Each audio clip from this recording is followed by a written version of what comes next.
Ready to grow beyond your initial Fiverr service? Expanding your offerings can increase your average order value.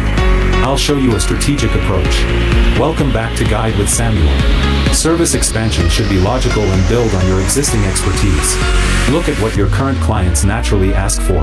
If you design logos, they might need business cards or social media graphics.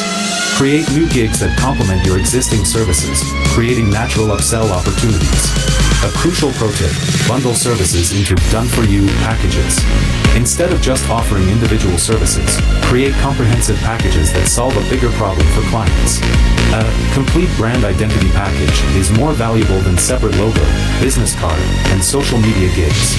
And just like that, you can increase your earnings per client without finding new customers. Strategic expansion maximizes your value to existing buyers. What natural service expansion makes sense for your business?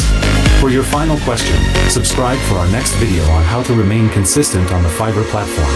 Thanks for watching.